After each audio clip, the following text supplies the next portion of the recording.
Good morning, everyone, and welcome to our Heavenly Parent Holy Community Oceania morning hundoke. Today is Ahn Shi Il, and we have Reverend Stone presenting on this Saturday, the 27th of June 2026, or the 13th of May in the 14th year of Chong Il Guk. Thank you all for coming, and let's begin with a bow to our true parents of heaven, earth, and humankind. Chanji Champuninge. Kombai.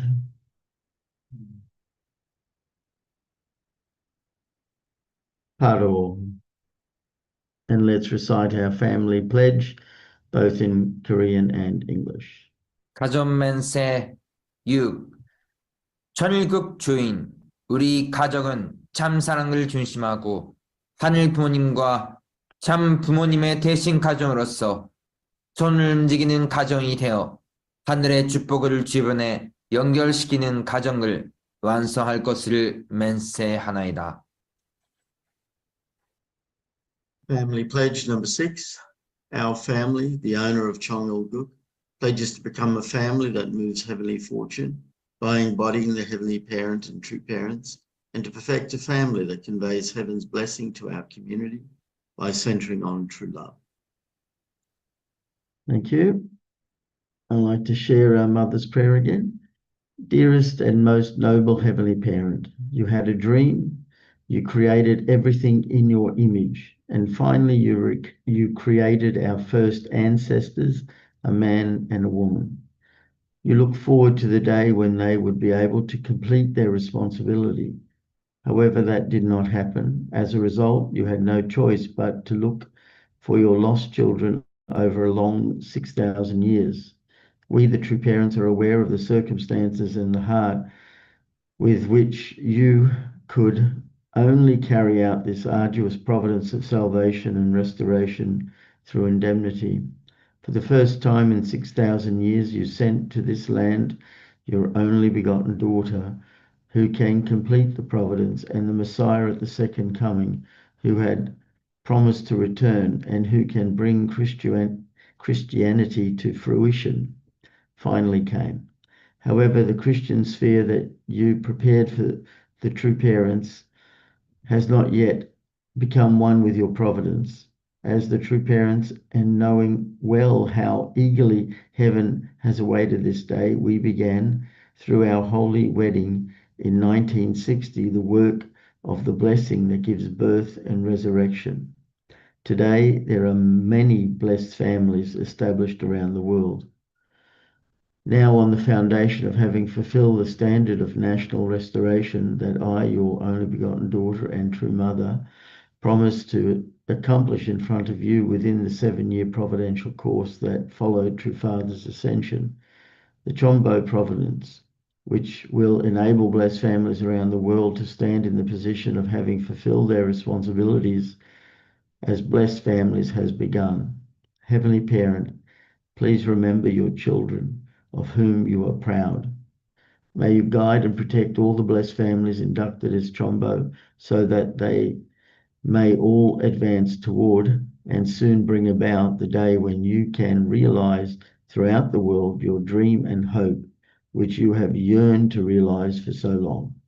This will be the day on which you can say, everything has been accomplished. It is all fulfilled. Thank you. I pray and proclaim all these things in True Parents' name. Arju. Thank you. And before we welcome up Reverend Stone, I'd like to share a praise song. So please.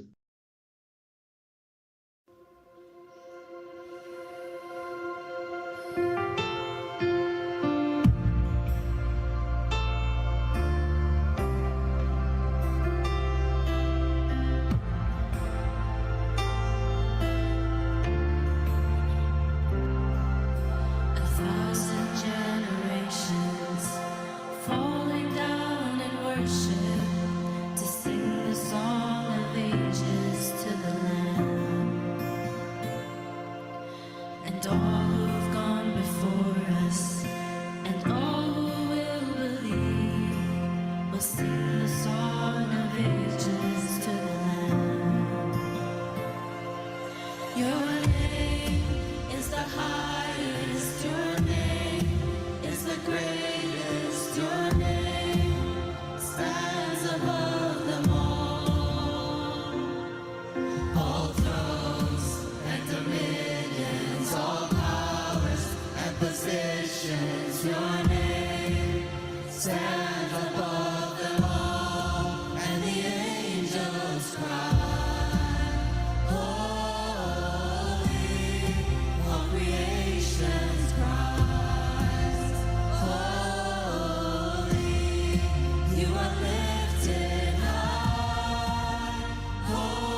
그다음에 바로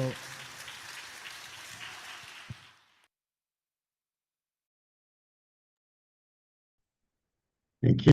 And let's welcome up Reverend Stone this morning. So thank you.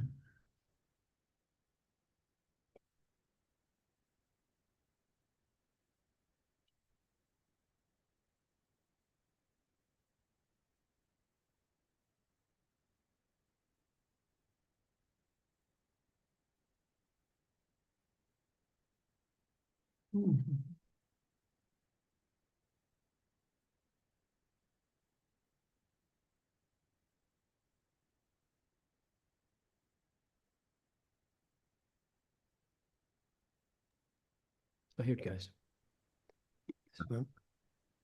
Because it's in the process. Trying to share, see? Unmute.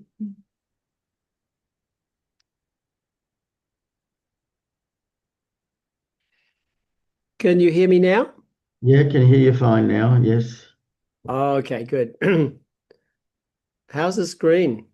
It's still waiting to start. Okay.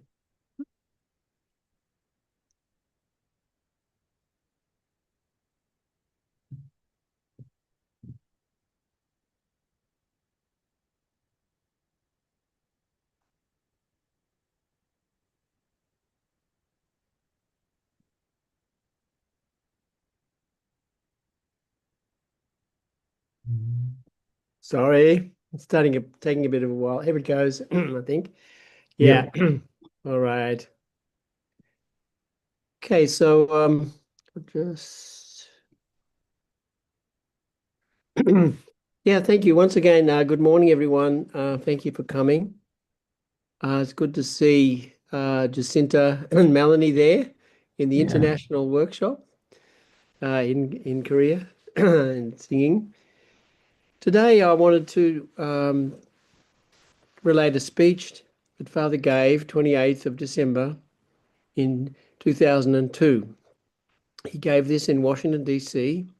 It was the founder's address for the IAFWP, and he entitled it God and World Peace, an exploration of the significance of God for a world in crisis. So this is like an incredible testimony, really, to the need for our world and each one of us for God. And we can't succeed in bringing our ideal and our dream unless we connect with God. So it's a beautiful speech. I hope you enjoy it. President and former heads of state from around the world, eminent religious leaders, peace ambassadors from various nations, representatives of all aspects of society, respected ladies and gentlemen, I'd like to thank you for participating in this profoundly significant conference, where we'll explore fundamental issues regarding the realization of world peace, which is a common ideal shared by all humanity. At this time, when the need for peace and security is more acute and critical than ever before, we who are the leaders in various fields share grave responsibility to resolve issues related to discord and war, and to the evil and unhappiness derived from a world that holds God at a distance. This was a speech which is kind of a culminating speech for the God conferences, where Father was exploring God and the need for God in the world. The God of true love.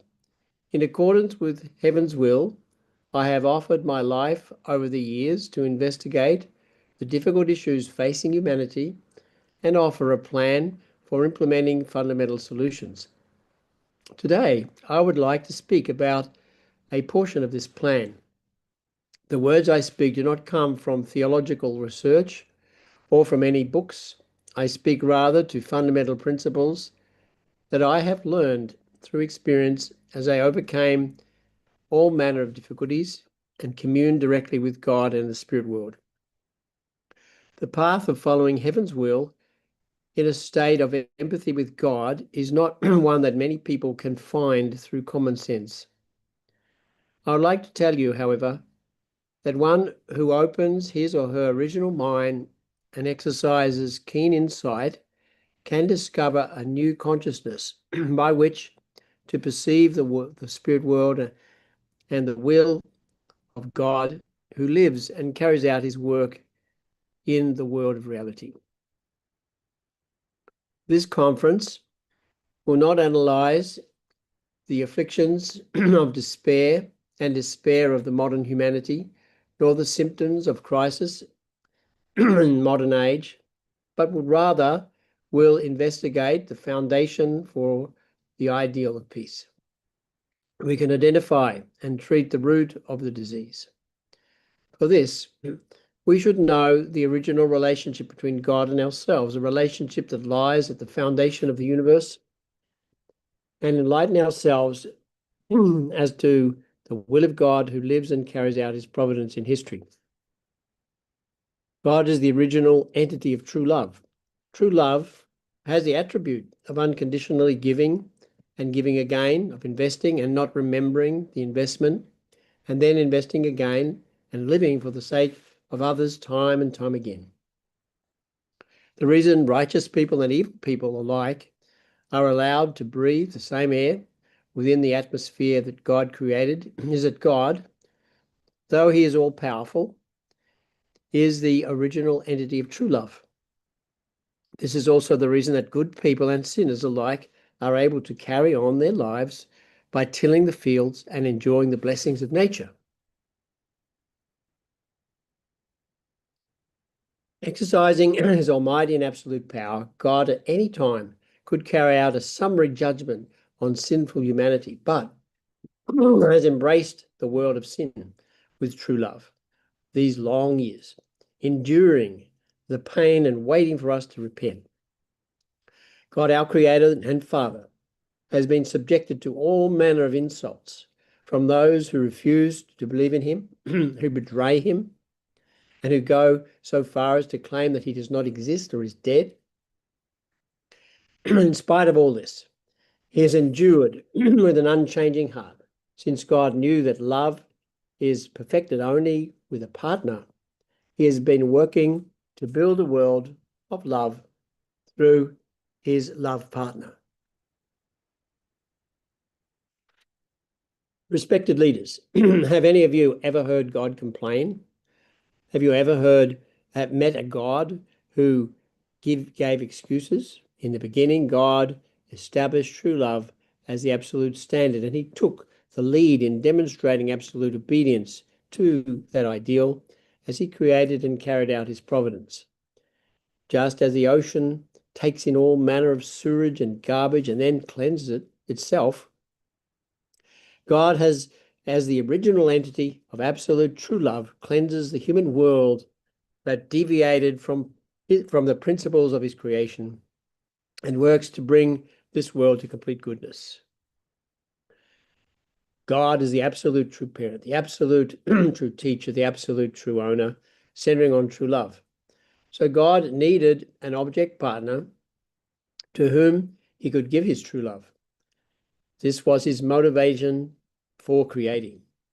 God's creation was a necessary act. The creative ideal of true love cannot be realized by being a being existing alone. This ideal exists so that God can share with human beings the joy of his exalted and righteous will. When we understand the God of true love correctly, it is self-evident that this unhappy world of sin and strife was not his original plan. God's ideal of creation. God carried out his creative act with the utmost sincerity, dedication, and investment. He established the standard of absolute faith, absolute love, and absolute obedience, and then invested absolutely. All created beings are the object partner entitles entities of true of love that God created by investing with ultimate sincerity. Among these, God created human beings, the most precious of all beings, to have the closest relationship with him, the relationship of child and parent. God is our incorporeal true parent, and we are his sons and daughters, or his substantial object partners. In the world of true love, there is no difference in value between large and small or high and low. To be one in true love is to generously form a single harmonious entity with no bad feelings over the distinctions of upper and lower or among different strata. The unity that results between the true subject and object partners will exist forever without interruption. So in true love, subject and object partners share a common value, common participation, common residence, and there is the right of inheritance between them. Thus, human beings achieve completion within God's love and inherit his position as absolute parents, absolute teachers, absolute owners.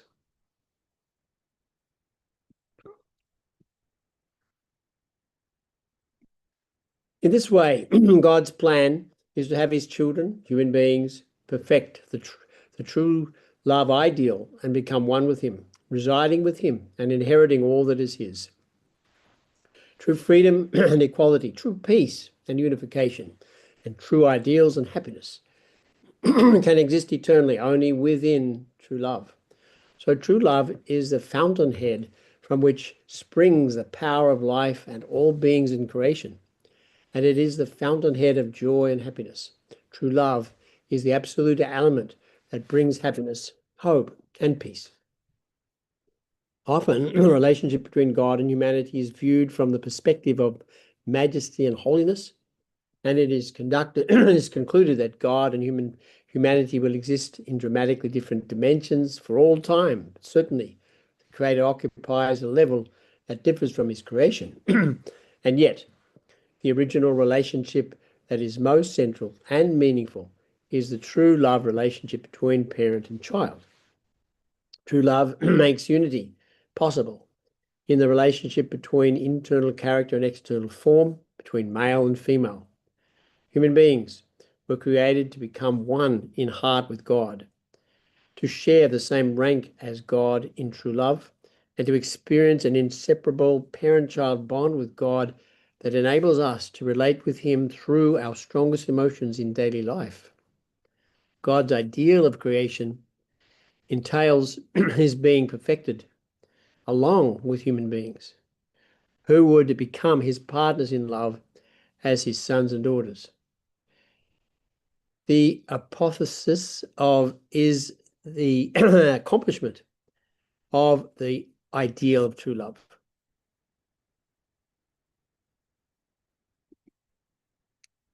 To summarize, God's purpose in creating human ancestors Adam and Eve was for them to establish a family of goodness that would bring to ripeness the fruit of God's true love, true life, and true lineage.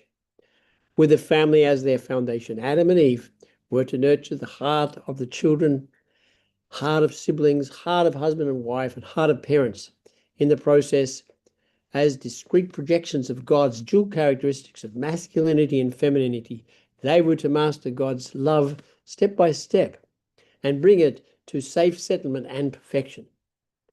If the true love ideal centering on God had been created in this manner in Adam's family, it would have become the first family of the kingdom of heaven. Also, the kingdom of heaven family ideal, centering on its origin on Adam and Eve and as true parents, would have expanded in scope naturally into tribes, peoples, nations, and the world. The tradition of the family of true love would have become the tradition of the world. In this world, the United Center would be incarnate true parents who resemble and inherit all the attributes of the spiritual absolute true parent, absolute true teacher, absolute true owner, God. In the kingdom of heaven of true love, the vertical axis is created by the incarnate true parent who are one, the incarnate true parents who are one with God. Centering on this axis, all instances of upper and lower, left and right, front and back, and internal and external, occurring among created entities, are in harmony. Thus, all creation dwells in freedom, peace, unification, and happiness. when we come to the end of our life on earth in the physical body, our spirit self transits into the spirit world, which is the ultimate world. It is an extension of our life on earth and also a place where we are to perfect the kingdom of heaven's ideal. If this had come to pass in the beginning, there would have been no need for God's salvation providence through religions or the advent of the Messiah. Human ancestors fall and the providence of restoration. Unfortunately, as a result of the fall of Adam and Eve, God's intended kingdom of heaven ideal in Adam's family was not realized. This was because Adam and Eve became false parents when they indulged in false love centering on Satan. They formed a false husband and wife partnership, false family, and had no relation to God's blessing, and bequeathed false life, false lineage to their descendants.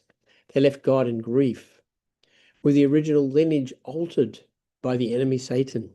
In this way, they lost God and did not establish the temple in which they were to have lived in attendance to God. In fact, their bodies became the den of Satan's devils, and their spiritual desire to seek absolute value shut down, rendering them incapable of knowing about the spirit world, which is the ultimate world. Because the first ancestors deformed themselves, all human beings as their descendants never knew that God is our true Father. We inherited Satan's selfish desires and lived unrighteous, self-centered lives, parading our fallen nature. Not even knowing that human beings were created as brothers and sisters to attend one God, we lived in sin, strife, and dispute. We do not know that to kill another is to kill oneself, and so we live in unhappiness. That paragraph is incredible, packed with so many things and so beautifully descriptive of the situation of our fallen world. The world inherits the tradition of Adam's family, in which Cain killed his own brother Abel. The outcome for us descendants of false love is unhappiness, sin, and ruin seen in family breakdown, the moral degradation of youth, and diseases such as AIDS. Look at the world. The acute crisis of the modern age is manifested in mind-body struggle, the confusion of values, criminality, drug abuse, the breakdown of the family that holds humanity's future in the balance, the destruction of the environment, conflict and hatred, terror and war, and even conflict between religions and civilizations. With each passing day, this crisis becomes more serious, more complex, more pervasive. We can no longer stand by and do nothing as the world careens forward on this course. There is no time left.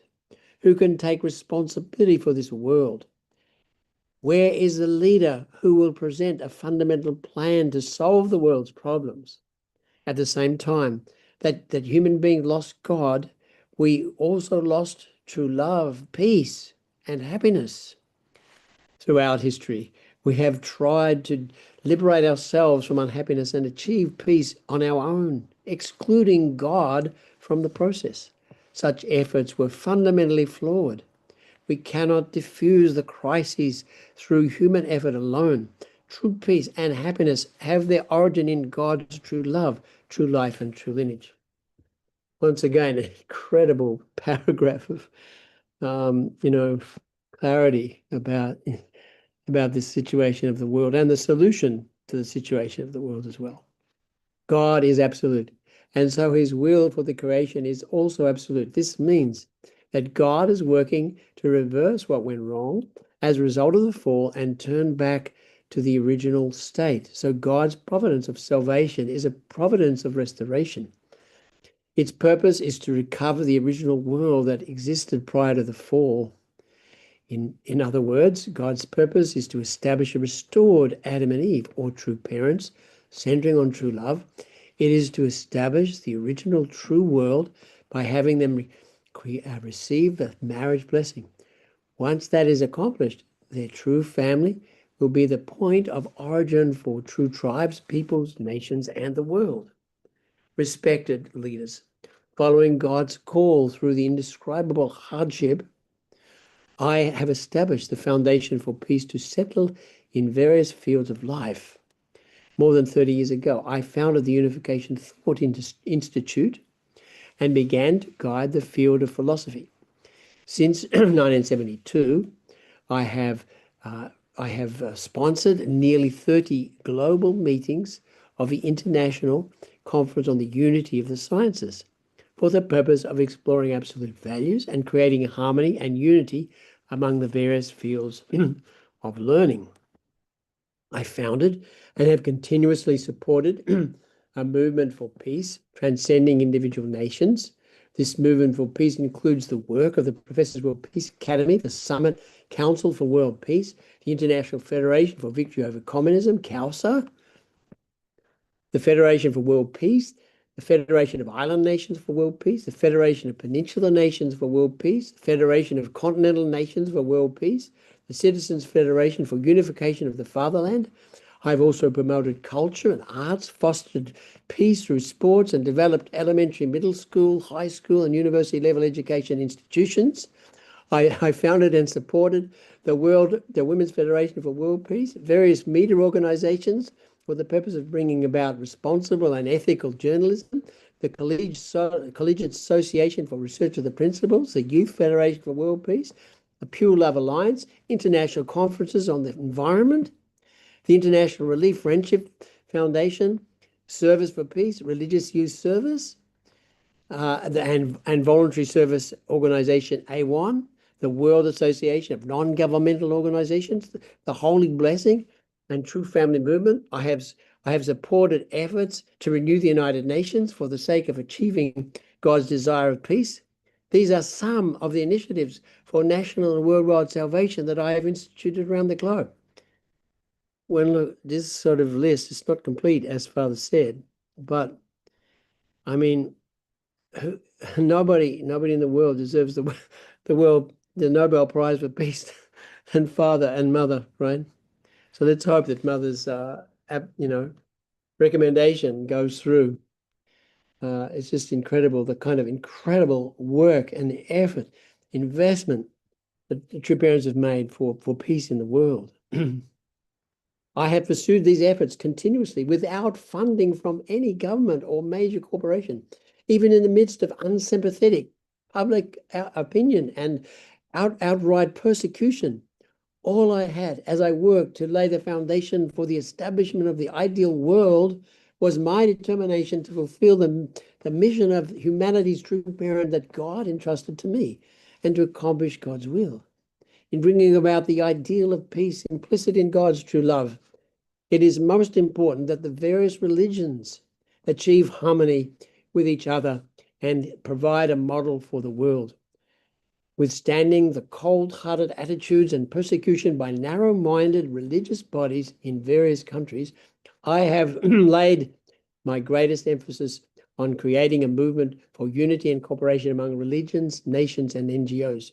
I have offered all manner of sacrifices, as I did everything that I could to build one world in this area, including founding an interdenominational seminary, new ecumenical research association, Council of the World's Religions, youth seminar on world religions, Assembly of the World's Religions, published World Scripture, a comparative anthology of sacred texts, continuously supported conferences for harmony among religions, and founding the Inter-Religious Federation for World Peace.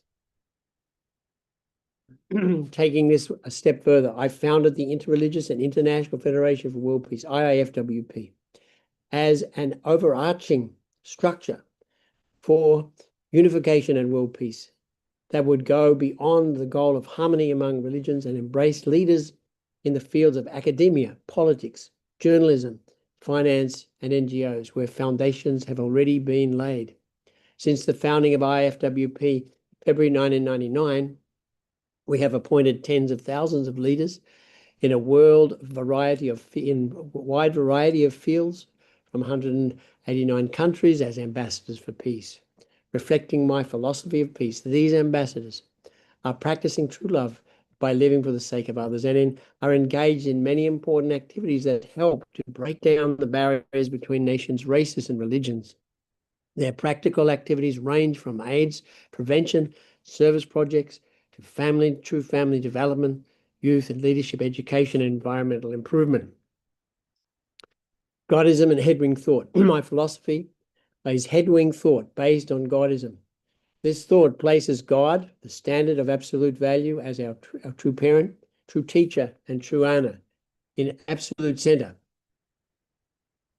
When human beings live in accordance with the three great subject body thought, attending God in our life in the spirit world and on earth as our true parent, true teacher, and true owner, and living as his object partners, this will be the kingdom of heaven and the place where true love is practiced.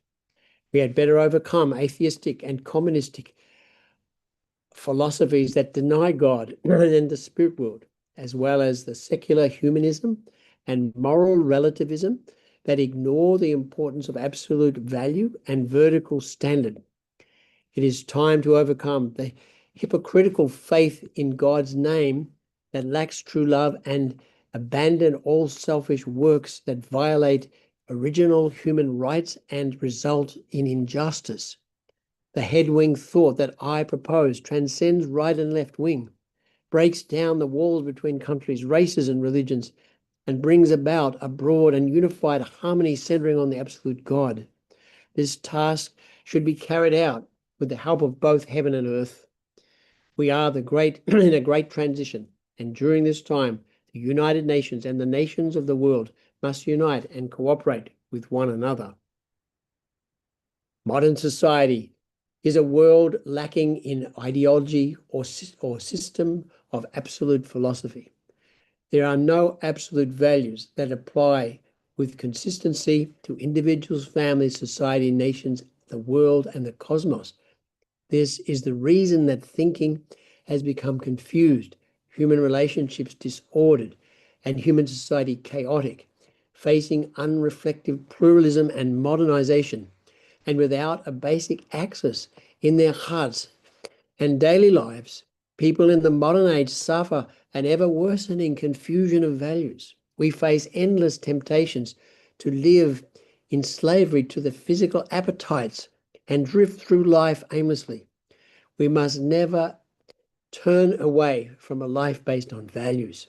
Absolute value is our vertical axis. The center of absolute value is God's true love expressed in living for the sake of others.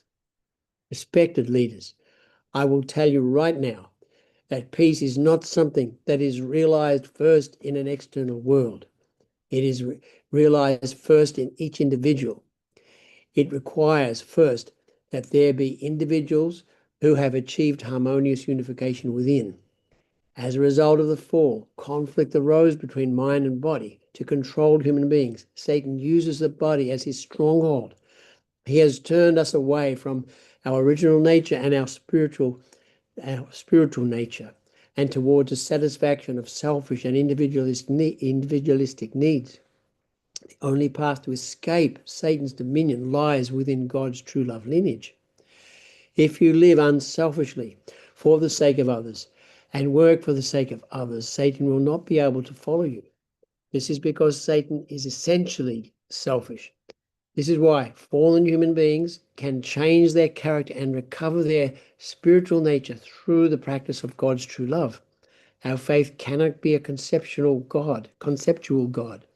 We need true faith that connects us to the living God.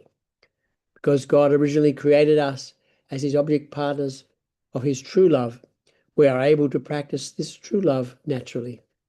Values such as truth, goodness, and beauty appear in the practice of love. People whose minds and bodies have become one in God's true love are individual embodiments of truth, happiness, and tranquility, satisfaction, and peace. Such subject bodies of character are prerequisite for a world of peace. Second, so first was like we have to unite our mind and body, and peace starts within at that point. Second, no institutions or power, material or knowledge, or any other external factors will bring about world peace. Only the true love of living for the sake of others will accomplish it.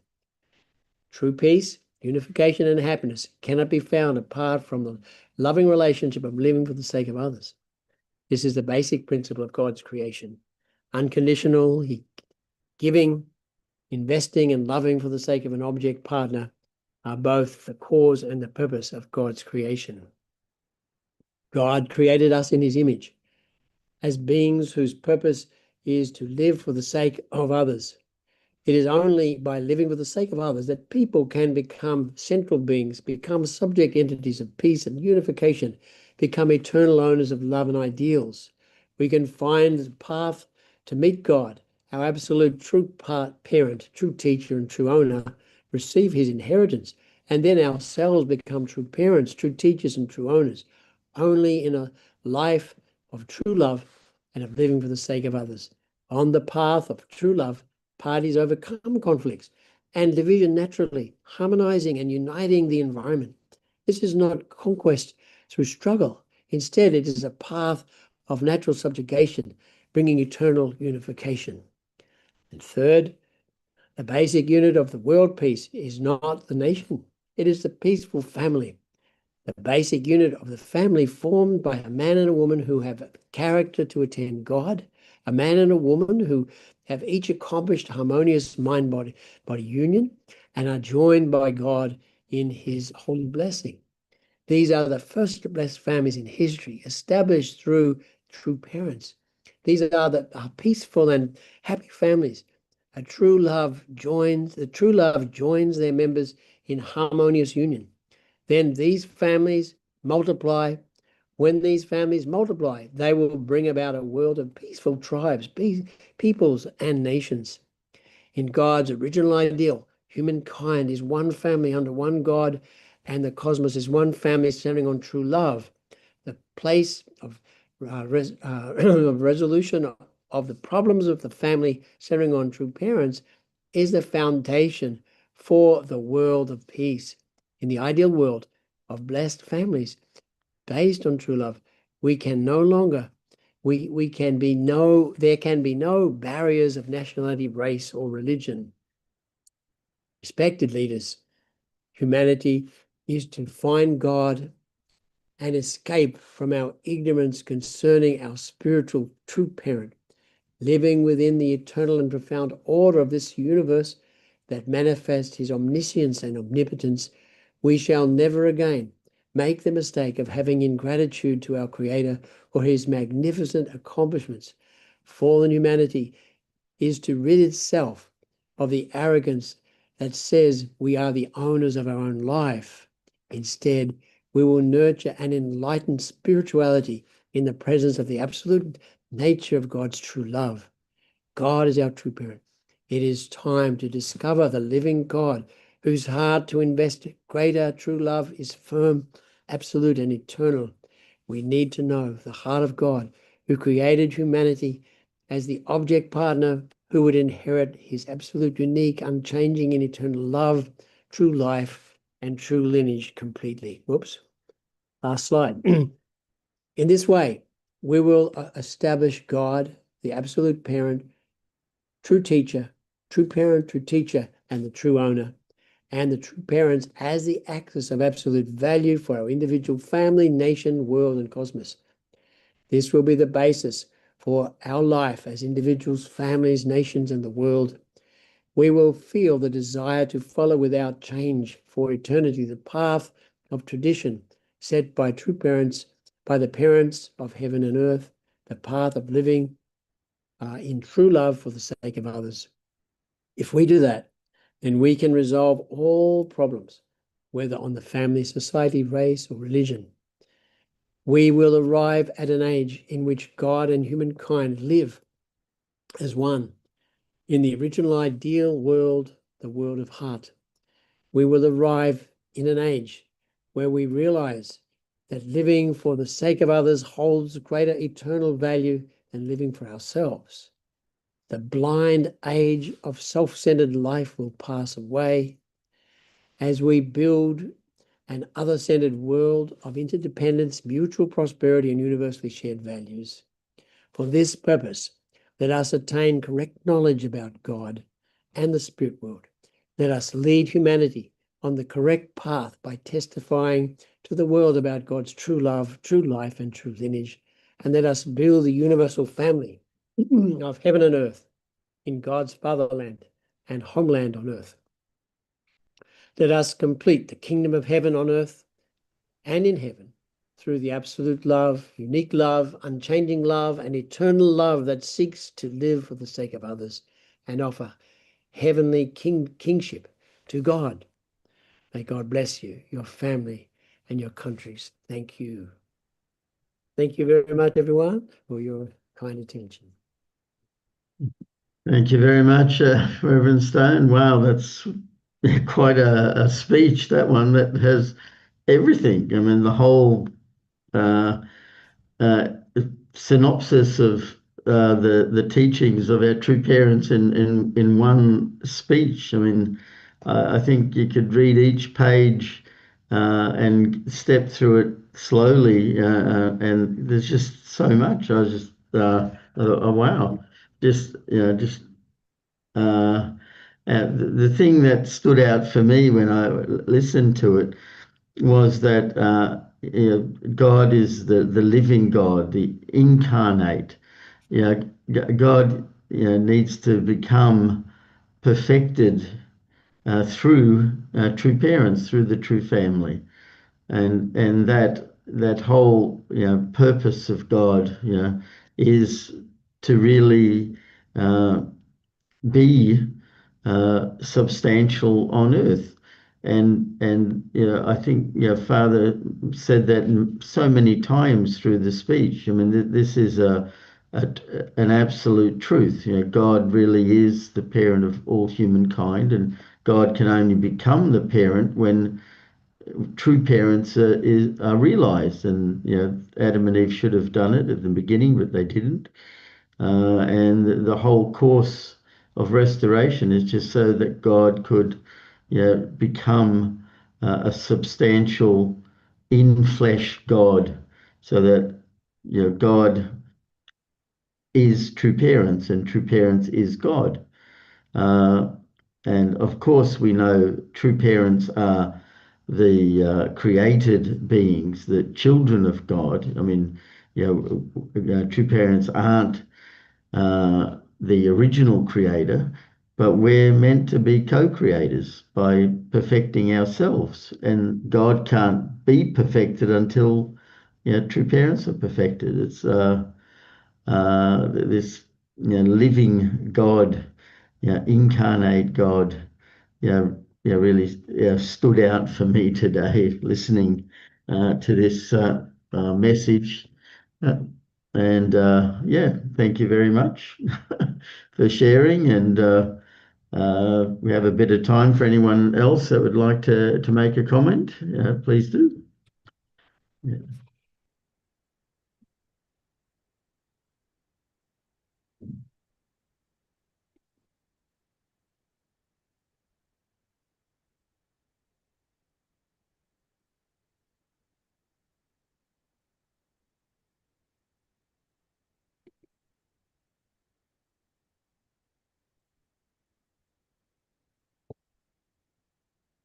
Yeah.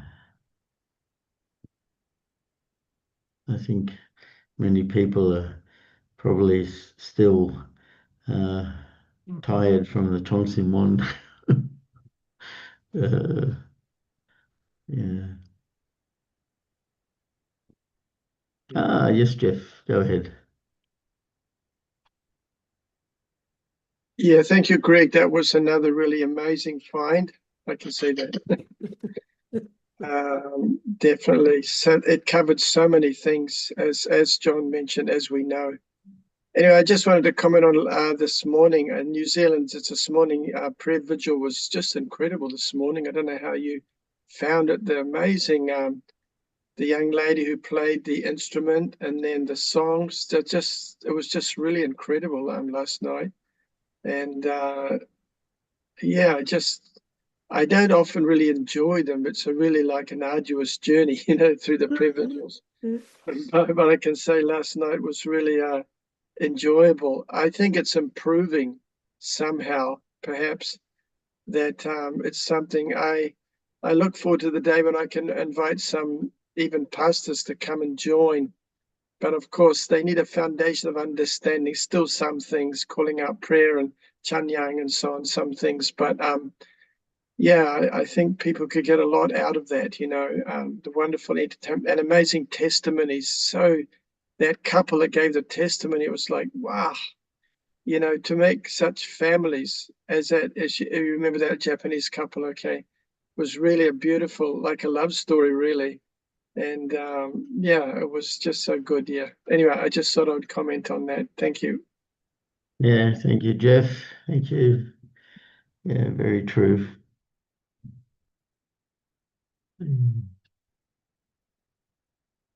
I think it's okay. We can offer our unison prayer now. So I think I'll just bring up the screen. There it is. So let's pray together. Thank you.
Jew, Jew.